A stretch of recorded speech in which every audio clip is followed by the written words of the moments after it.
Welcome to one and all. It says I'm live. YouTube, I hate their software. It doesn't always work, but here I am live. Professor Matthews, Learning About Movies channel. This is October 2022, where I give you my recommendations for this month.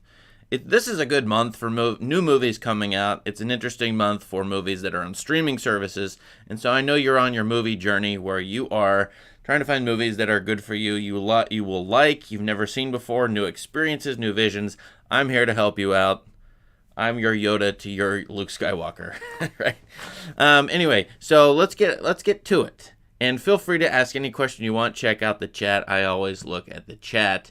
I was going to tell you a few things. One, subscribe to my letterbox or just follow me there. I might follow you back. I have a Discord server. I have the information on the Discord server in the description below, so you can get a link to it. If you like that sort of thing, talk to people who are involved with this channel, who are just like this channel, who find this channel to be interesting.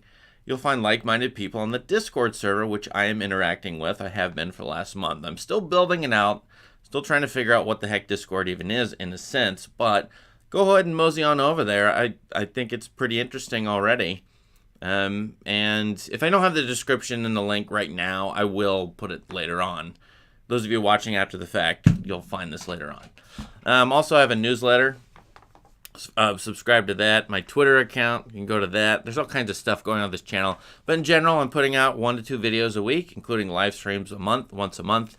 But Letterboxd, this is where you can find me write stuff. So if you want to see what I'm watching recently, there it is, recent activity. I'll talk about a couple of those movies in just a minute. And, you know, I do a little bit of writing, not anything too formal, but sometimes I get the urge to, and I do. I feel like the stuff I'm writing here will eventually be published. I'm going to make it into a book someday. Maybe. These are the kind of notes to myself. But anyway, I like interacting with people and reading their stuff on Letterboxd. It's kind of fun. So let's get straight to it. Now, first thing I want to do, I will discuss Criterion Channel. They do not pay me for this. I do not get any money from them. In fact, I make peanuts from this channel, so feel free to donate or buy a movie palette with my code SAY15. You get 15% off a movie palette, which I did a video on that once upon a time, a couple weeks ago, actually. Donate to the channel. Thanks if you do. But I want to talk about streaming services, and I like Criterion Channel a lot. I just like it. I think it's great. In fact, I'll tell you this. It only costs $89 a year at the moment. And twice this year, they've given me $10 to use at Criterion.com to buy anything I want. So basically, it costs $69, and then you get, I should say it this way, it's $89, and then you get $20 to spend on Criterion.com over the course of a year. And they've done that the last 2 or 3 years. So does Netflix give you $10 to spend on stuff? No. In fact, Netflix costs twice as much as Criterion. So that's why I kind of like Criterion. And I like their curated collections, which we'll look at 80s horror in just a minute. This one's been pretty popular, I think, on the internet. I'll take a look at that in a minute. But what's leaving the channel, this might help you decide what to watch because it may not be around. And if you don't have Criterion, you can get it through a VPN, but if you don't have it, you know, you still can watch these movies on your own. You can still find them some way, somehow. These are just my recommendations based on what's leaving the channel at the end of October, right? So I'll do that in a minute. I want to look at this is what's coming out right here on here's on the screen are the movies coming out, new releases. So I already went and reviewed Mr. Harrigan's Phone, a non-horror movie. One of the worst trailers I've ever seen as far as misleading people. In fact, trailers are now misleading people a lot. Trailer says it's a horror movie, Stephen King adaptation, nothing scary in it whatsoever. So that just came out a couple days ago. I reviewed it. Meh was my review. I kind of liked some of it, but it was a smartphone critique movie. The one I'm interested in is Amsterdam, David O. Russell.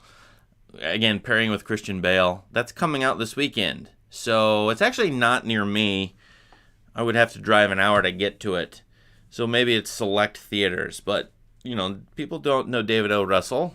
They like some of his movies. Maybe all of his movies. I don't know. So this one is this is a beginning of a stretch in the next 2 months where the new releases are going to be good to great. At least we have a lot of them that have potential.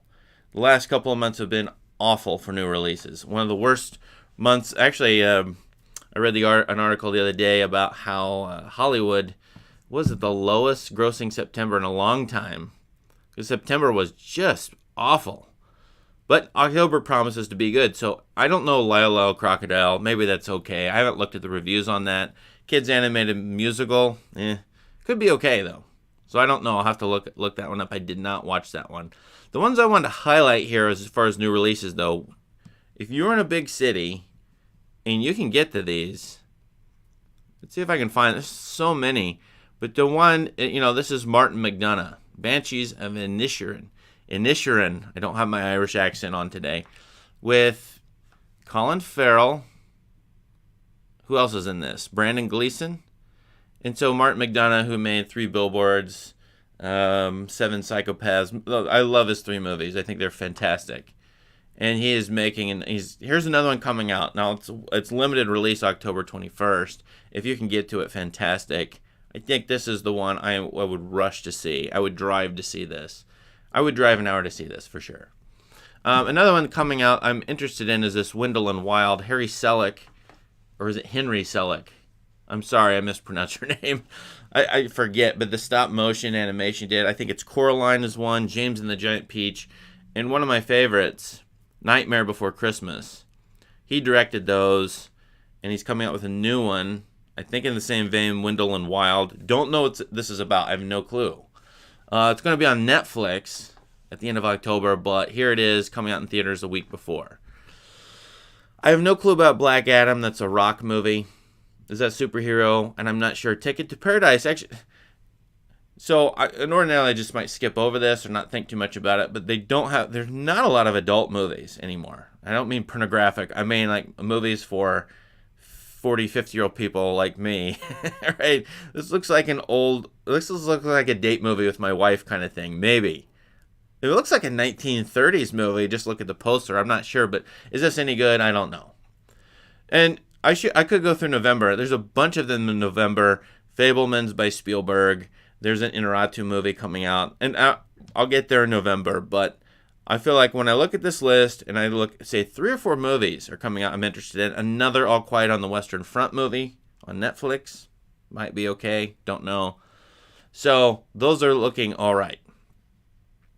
By the way, take a pause here. Let me check in, make sure Oh, yeah. There we go. Wait, what's this? Please do not cheat my viewers. I'm going to read I'll read the comments in just a minute. It looks like everything's working technologically, though, so great. All right, here's what I'm going to get to. First, and very quickly, I'll go over this. Leaving Criterion Channel October. So if you've never seen this movie, Touch of Evil.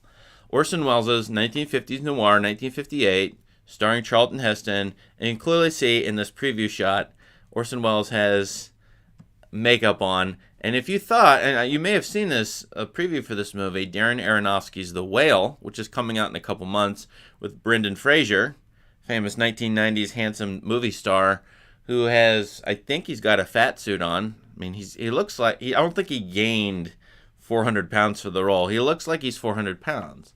But Orson Welles already did that kind of thing 60 years ago, Touch of Evil, where he plays a menacing sheriff. Wonderful cross-border stuff, U.S.-Mexico border, crossing, recrossing, a crime committed, is it in California or Mexico? I forget. This movie has a very famous opening shot. Very, very, like top 5 opening shots ever in movie history. So if you have never seen Touch of Evil, it's worth watching.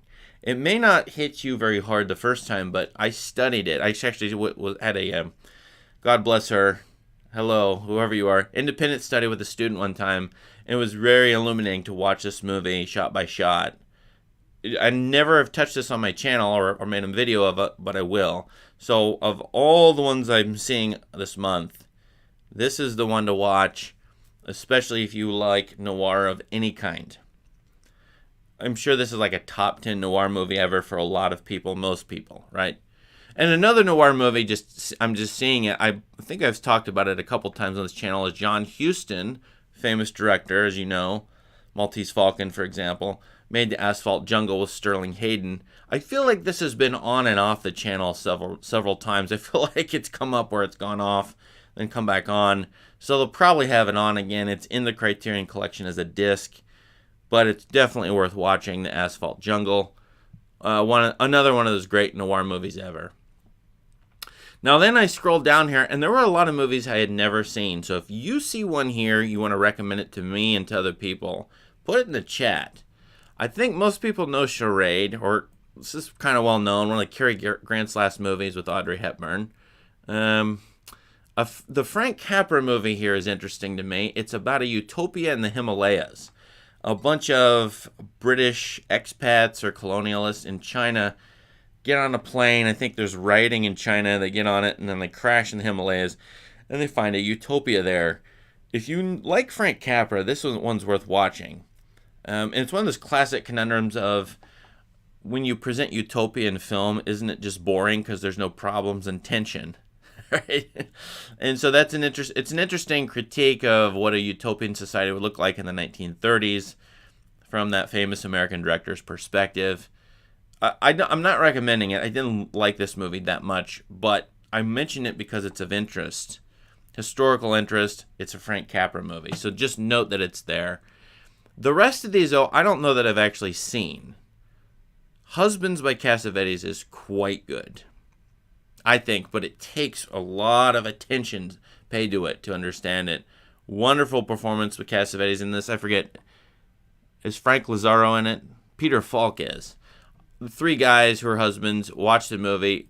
As far as if you were a video maker, if you want to make movies, you've got to watch this movie. You've got to study Cassavetes. Like, he is doing things no one else does, or very few people. He's got his own distinct style. All very interesting, and this movie is a good one to start with, or to try. After that, which movies of these would you recommend? I am not totally sure. I can tell you what I might watch, but I haven't seen almost any of these. There's a couple Richard Linklater films. Kind of a fun, creepy kids movie is Seven Faces of Dr. Lao. I watched that when I was a little kid, a long time ago.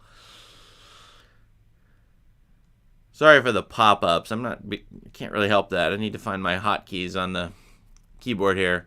But, there's a ton of movies. There's a Robert Altman movie from 1996, Kansas City. I have never seen that. There's like these minor movies that not many people have seen from directors that are showing up here all over the place. The Gunfighter, the Western Above, is in the Criterion Collection.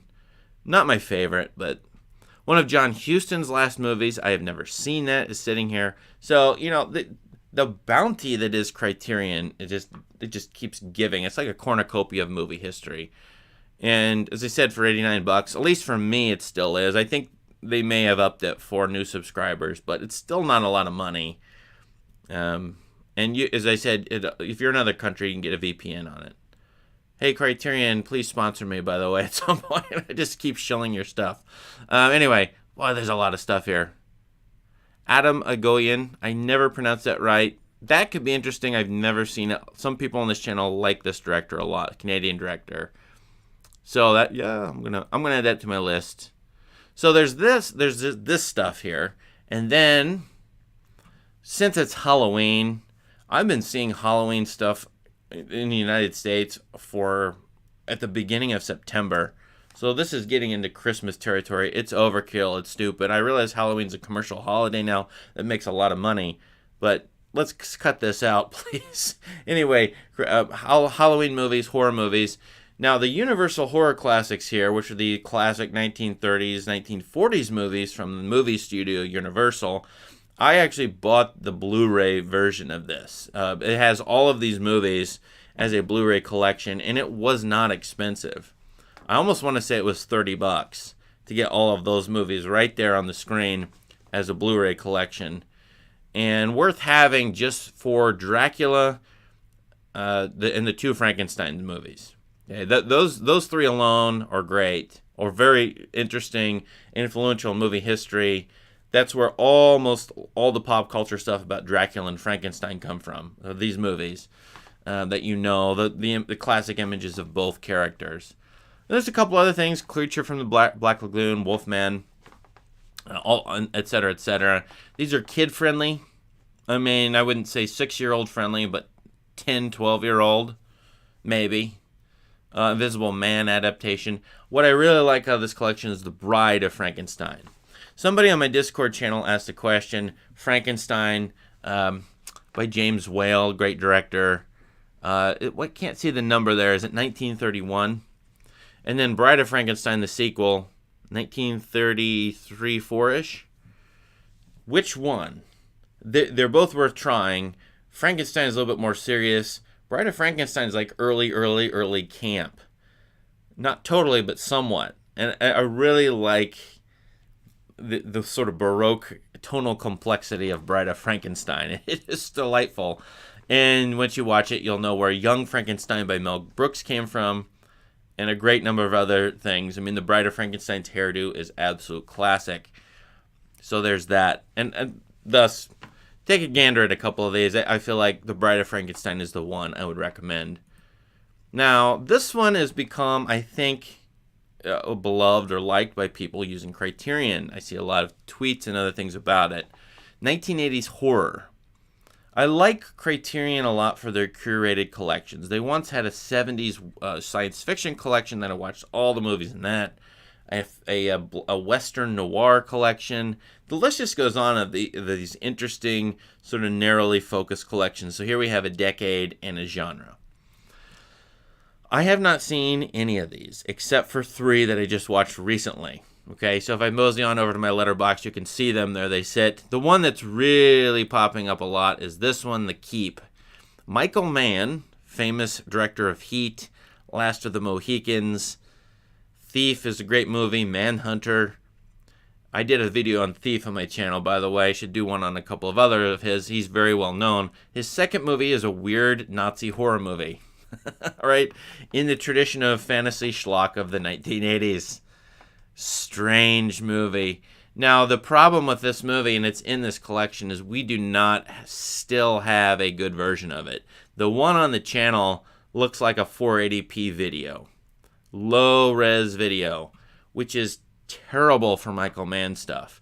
Michael Mann, and then the location of this is a weird, dark keep. It's like a vault, castle-like vault.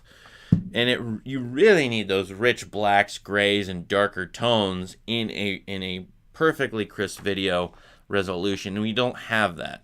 It actually looks like with this one you have a VHS transfer taken to DVD, and then they took that and put it on the channel. I'm sure that's the best they could do here. I'm not blaming them at all.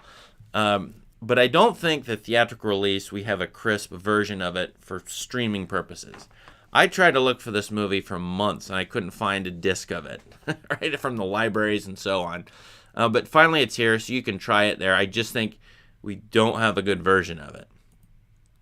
A movie I'm going to recommend, though I don't know if I can, is this one, The Vanishing. I noticed that in Criterion Collection, they're up to about 1,200 discs by now. It's a huge collection. This one is in the first couple hundred that they released, The Vanishing, a Dutch movie. And I've never seen it. I'm going to watch it. This is the high on my priority list. So just so you know, I feel like if it's in the early couple hundreds of Criterion, it's got a fighting chance of being quite good.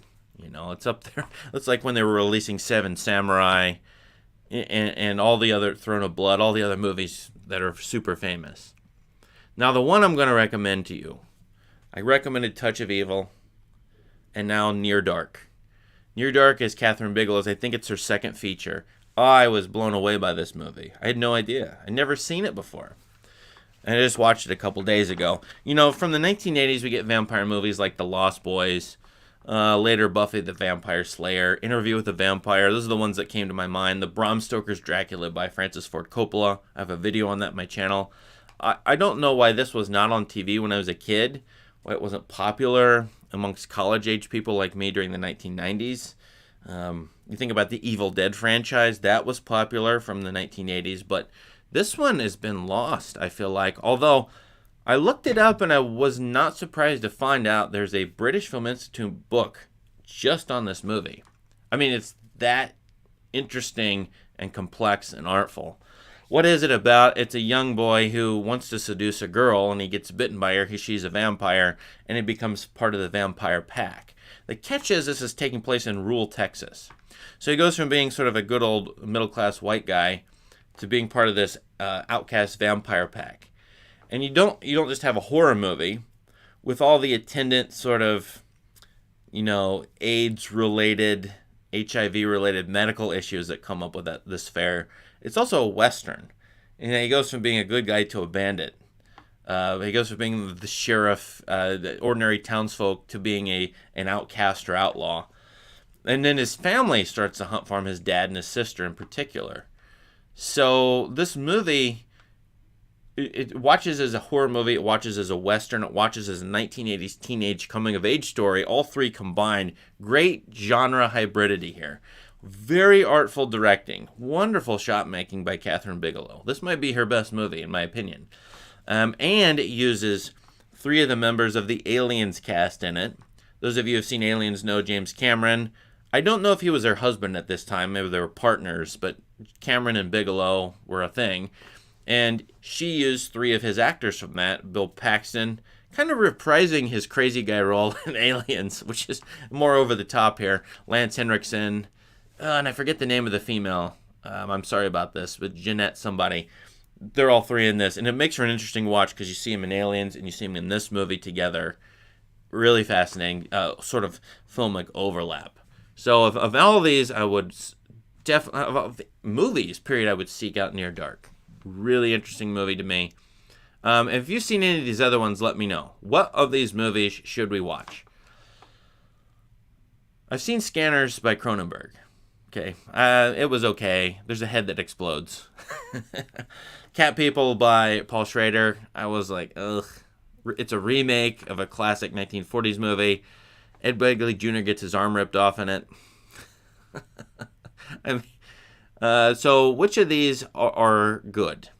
Which of these do you recommend for whatever reason? There's a John Carpenter movie there. I guess I can show more there, but... Oh, is there a remake of The Blob? Is that scary? The original Blob scared the pants off my 8-year-old, even though it is goofy B-movie stuff. It's the one movie my 8-year-old was terrified of, The Blob. The original Blob was Steve McQueen. Poor kid. He had nightmares about that. My wife does not like it when my kids watch movies and get nightmares. So, no more horror movies for a while. All right. So, those are my recommendations for this month. Take them or leave them. I'm going to mosey on over the chat room of the chat and see what you're all up to. What do you have to say? Ask me any question you want over there, and I will entertain it. I need some coffee here. Let's get some of that going. Let's see what we've got here. What'd you think of The Keep? Did you watch that Michael Mann movie? I'm really interesting. All right. Oh, lots of good stuff here. Thanks, everyone, for participating. Lots of people here. Somebody... Cat People by Paul Schrader does have David Bowie, who does the theme, and it's funny when you watch the movie, and the theme plays over the opening credits, and it says lyrics by David Bowie, and he's just humming, I'm not sure there are any lyrics involved in I know there are. I'm just joking, but the opening, it's funny that David Bowie was involved with that. So, yeah. Okay, I'm reading. BFI and Mubi have streaming services in the UK, and they have a lot of the Criterion Channel movies. So that's good to know. So if you were over there, yeah. What is After Sun? Oh, you're asking. Okay, Dahabit is asking. What is the great movie of the year? Now I don't know, Dahabit. Were you agreeing with me that The Hand of God from last year was great? The Paolo Sorrentino Italian movie, The Hand of God, I loved it. I thought it was fantastic. It wasn't as well regarded, though. It didn't win any Oscars. I still think it's going to last a long time. I thought it was an amazing movie. But are you saying that After Sun? Which I have not seen this movie, After Sun, so I'll put it on my list. Yeah. What is this year's great movie is your question. I feel like most people are asking Everything Everywhere All at Once. That probably will come up, but I don't know. And this movie on Netflix, is it legitimately good or not? RRR. It's an Indian movie. Is it Bollywood or not? I don't know. I keep getting people telling me to watch it. And my question is it worth watching? RRR? Did I get that right? I think I did. So I have a question here. Is Seven Psychopaths worth watching? And my answer is absolutely. I mean, it's like, what is it like? I hate to be critical, but it's like if Tarantino wrote a script I liked. Okay? I mean, it's in the McDonough tradition of like figuring out if violence, when is violence legit? Why are violent males the way they are? I think that's one of his giant questions in his movies. It's not like In Bruges, Three Billboards. It's not like that either. So, but it does have Sam Rockwell in it, Christopher Walken, and maybe for those reasons you want to watch it. At least try it. I don't know if it's the idol or the third wheel to those other two McDonough movies, but I thought it was really good, better than its reputation. Seven Psychopaths. Yeah. M. Night Shyamalan has another movie. I feel like I tweeted about that, but is that coming out? How does that guy keeps getting movie deals? I'm just like, I am perplexed at that. Why? Maybe he's just a hard worker. I feel like he keeps bombing at the box office, and yet he keeps getting stuff. What is going on there? It must be something I don't understand. Touch of Evil. A lot of people vouching for Touch of Evil here, right? And it's if you want to know film history, you got to watch Touch of Evil. Like, even if you hate it, and it may be one of Orson Welles' best movies, arguably so.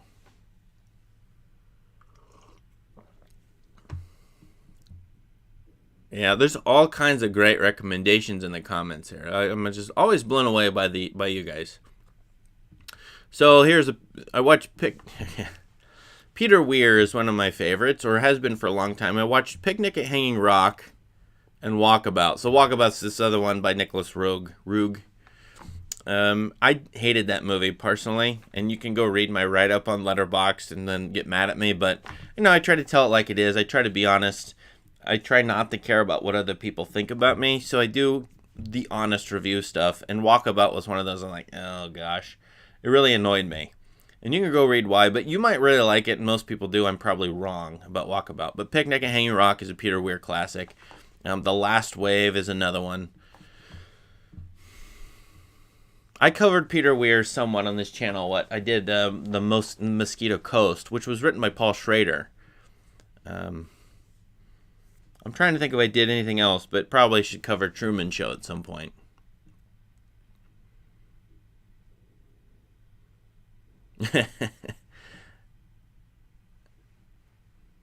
I don't know what this brain damage is fun. What is Works of Guru Dutt? What? Guru Dutt? Is that an Indian movie? I don't know that. Ed Keeley likes Parchan Wook's. Sorry if I mispronounce other languages. I'm sorry. Thirst.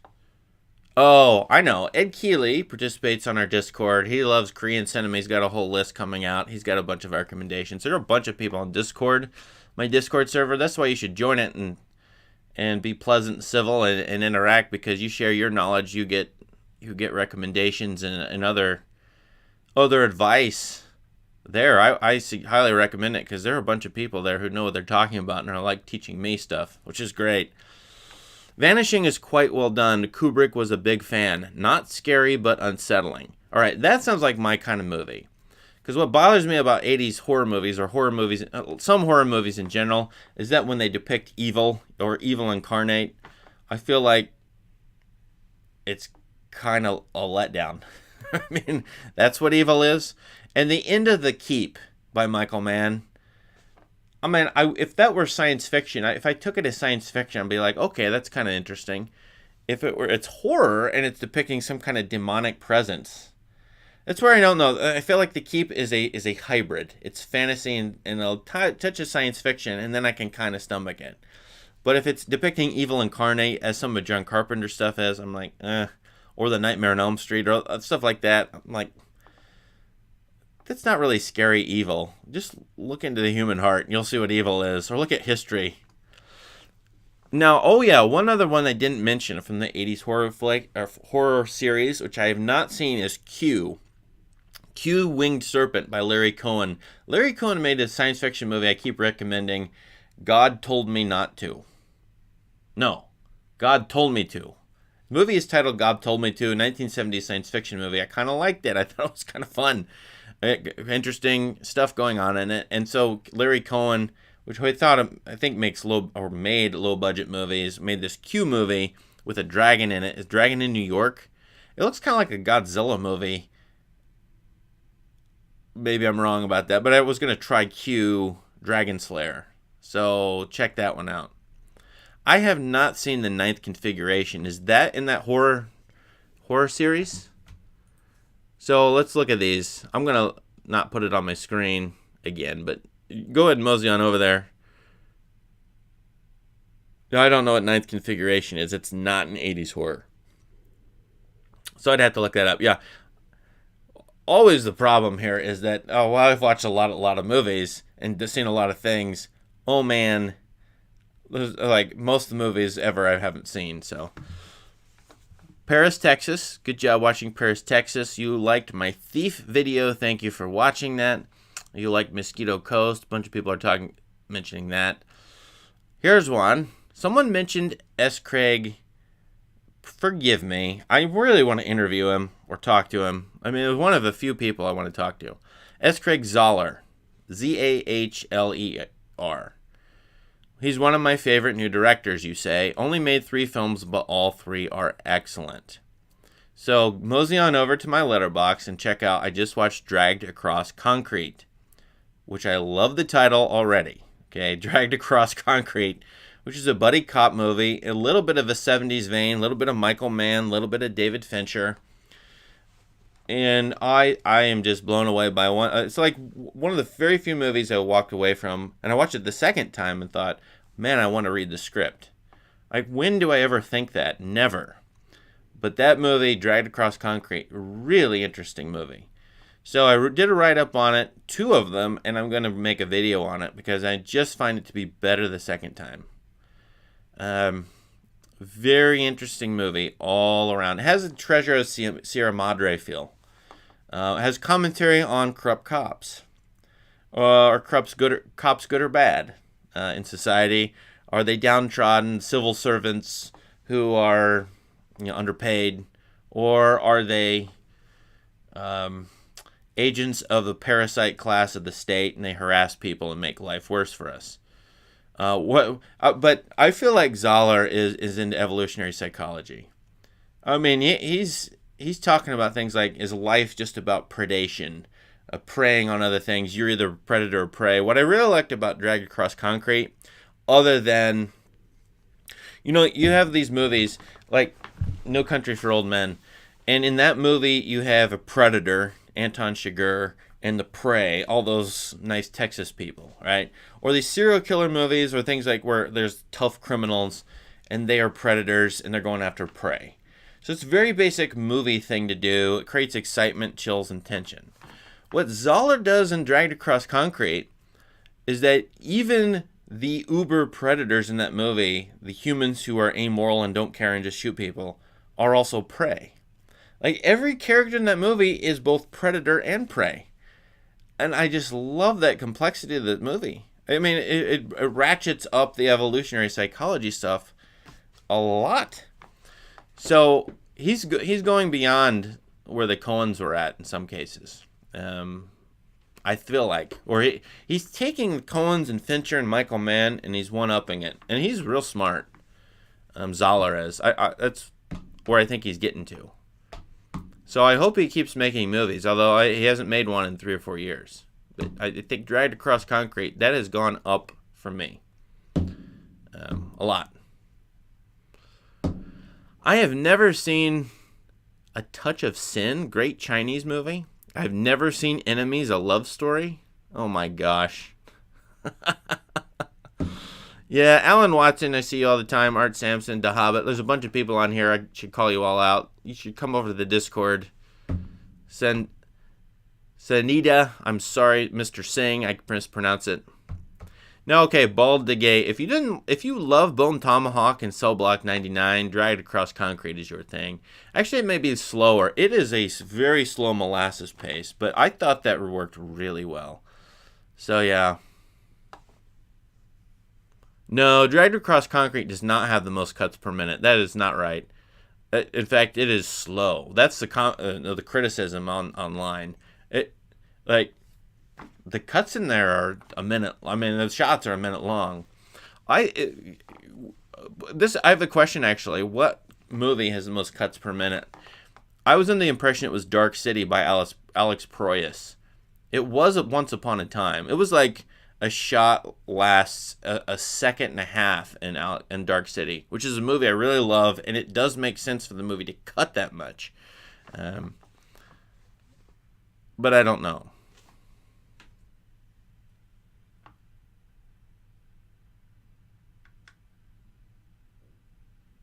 Pieta? Oh, man. There's lots of good stuff here. I really love this. Oh, thanks. Thanks for the super chat. My thoughts on Barry Lyndon in Seconds. Okay. So, Seconds is John Frankenheimer. A lot of people love it. I believe it's in the Criterion Collection. But I forget the premise, so I'm going to have to look that up. It's been maybe a year since I saw it. I can tell you my overall impression of it, which is I didn't like it very much. I thought it was a overly long Twilight Zone episode. And I watch it from my science fictional lens. So, I've probably seen almost every major science fiction movie ever at this point. I'm in like the 98, 99% for watching all of them. And kind of thinking about them. I'm teaching a science fiction class right now. And from that point of view, what this movie's about, it's novum. It's like major technology or revelatory change in it. And how it compares to other things of its time, I don't feel like Seconds is that great. I know people like it. Rock Hudson is in it. What is going on in this movie? I'm still trying to read about it. I think I have a write-up or my own sort of notes of Seconds on Letterboxd, so you should go over there and look at it. One reason I watched it is because, like, Slavoj Žižek, here he is. Example of when desires that's very simplistic. It says Žižek discusses the film as an example of what happens when desires are fulfilled. I feel like that's like half of the stories ever is like, what do you get when your wishes come true? Or some movies like that are stories. So I didn't love Seconds, but Barry Lyndon is amazing. I think I've even said on the channel, I think it's the best Kubrick movie. It's in the top 2 or 3 for me, Barry Lyndon. It's an amazing adaptation for one thing. You think about how someone takes a novel, and here it's a 19th century Victorian era novel, and then transfers it to the big screen. Typically, it's like a loving, romantic adaptation. Kubrick didn't care about that stuff. In fact, he's like an FU to Victorian sensibilities. In fact, maybe European sensibilities in general. Of course, it's post-war. And it's about a guy in war, which makes it a Vietnam movie. Barry Lyndon watches very much as a Vietnam movie, which is weird because it's set in the 19th century. I did a video on it. Go check out my video on Barry Lyndon. It's a movie I would watch every few years. It's very bleak in the Kubrick-like way. And I think it syncs up really well with Clockwork Orange. Disaffected youth trying to figure out his way in the world, coming-of-age story, and yet it's a typical Kubrick thing. Like every human interaction, your paranoia should be at high. You should distrust people. You should not believe they have your good in mind. Poor Kubrick. I just watched 2001: A Space Odyssey again about 2 weeks ago. I was blown away. I never noticed this in the 2001, where every single conversation in that movie has these layers to it, and you can't trust anybody in the movie. Definitely true with the humans in HAL 9000, but there's like U.S.-Russia stuff in that movie. There's the primate interaction, the Donovan sequence. Like every single conversation, interaction, relationship in 2001 is warped and screwed up. and your paranoia should be at very high. So Stanley Kubrick did not have a high estimation of the human heart. Thanks for the super chat, though. That's really nice of you. I disagree. Dragged Across Concrete, way too much exposition. I don't think so. I think it's supposed to be a chatty movie in that it's revealing the characters as complex human beings in their point of view. So there's a sense in which exposition is only for, like, when a character tells you something instead of the movie showing it to you, then the audience is being informed about something clearly. And typical bad exposition is when a character doesn't have to say something, but does in order to let the audience know a crucial piece of information. So when it's good, and there's a lot of exposition in a lot of movies. I mean, you think about Tarantino, he does some of that. Good exposition will be about the character and their point of view.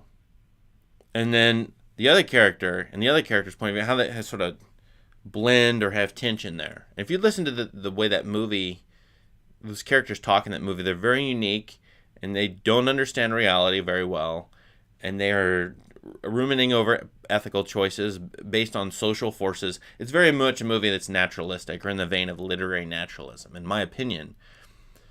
So I don't necessarily have a problem with exposition. It's just when exposition is clearly not done well, and it's only for the audience, and you could get rid of it by showing. So anyway, I should do a video on that, right? I should say when I think exposition is pretty good, when you can have a lot of talking, and when not. I mean, you should, if you don't like exposition, don't read Dostoevsky, because that's all chatter, right? All blah, blah, blah, blah, blah. I know, there's more than exposition there. But that's just to say I disagree with that, although I understand that comment for sure. Dang, there's a lot of great comments on this. That's why I want to keep going here. I've never seen Francesco Rosi. Rossi?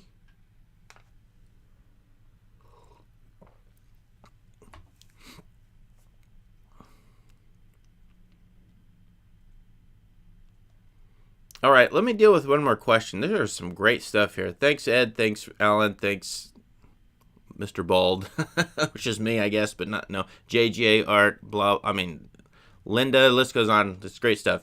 Bressans Largen. I don't pronounce French very well. I have a Letterboxd review of that, so once again, go to my Letterboxd. You can look up some of this stuff if I have a write-up on it. I've watched it pretty recently. My write-ups are either official, like they're actually pretty reasonable reviews I could go publish, or they're just notes to myself, which they're sort of ad hoc and incomplete, but check that out. I did write up one on that. The question though is here is by Is Josh. I don't know if this is about me or not, by the way. Is Josh is their username. And he asks, or she asks, well, I'm wondering if you think there's a sort of hierarchy between genres in film in importance or overall quality. Could a horror movie at its best be as good as a drama at its best, or any genre? I love this question. This is great. It goes to the question of whether genre movies, genre stories can be as good as sort of so-called literary or art house stuff, which always gets the awards, always are acclaimed. And as we know, dramas in movies for the last, maybe forever, but definitely for the last 50 years, 80 years, have been the ones to win awards. And so, yeah, comedies have been devalued, dramas have been elevated, which to me is not right, which is a problem, doesn't make sense. So already I'm disagreeing with that general convention. Can a genre, and it's been, in days of old, early 20th century, the genre in the hierarchy was low, and then the literary stuff was high. Right, that was high art versus low art, a time of high art versus low art. Postmodern period, 1960s, 70s comes along, sort of level all that. Things start to get blended together. Hybridity, as I've talked about, like with Near Dark. Even major movies or major stories. I'll even think about somebody like Take any famous author who can win literary awards these days. They are doing science fiction. They might be doing westerns, so they're dipping into genre or using genre. They don't care. Okay, and I feel like the genre doesn't matter anymore. It's not low art anymore. So I believe very strongly, not only that genre fiction from the beginning, and then starting in the 19th century when horror started, detective fiction, romance, jungle action adventure, you name your genre or your subgenre. Whenever all these started, that they were already great. And they were on the level of, they could be great, and they're on the level of any other literary art whatsoever. I believe that's true of novels. I believe that's true of stories, films, plays, and so on. So, you're strongly disagreeing with my take. Well, okay. I mean, you think about 2001. It's one of the best movies ever made. I don't need to say that. Doesn't need to be my opinion. Everybody says that. Well, that's science fiction. That is a science fiction movie through and through. And there's no doubt you place it in that category, right? Genre, literature, genre, story. But it's one of the greatest ever made and most of influential. So I don't think anybody has a problem saying that genre stuff can be great. I'd have to go through and think about, like, what are the best, like, westerns, The Searchers, something like that, Stagecoach. Horror, nothing is coming to mind except Psycho by Alfred Hitchcock as a named horror movie that's the top ever made. Metropolis is science fiction. So I think we're already in a point of view where it doesn't really matter. Like, if it's within a genre or not, or if it's using parts of genres or not. Vishal Sharma asks, what's the best movie of all time? Oh, dang. No time to answer that one. But go to the Letterboxd. You'll find some of my stuff there. I have a sort of ranking. Not really, but sort of. And that's changing from time to time. So, yeah. Anyway, thanks, everybody. Great stuff. This was a fantastic month for the chat. Really appreciate everybody participating. Thanks for liking, subscribing. Newsletter, Discord. Go to Discord. You can continue these conversations here. Wonderful stuff. I gotta go grade, but I hope you have a great, fantastic day and month. See you next month. Keep watching the channel. Bye.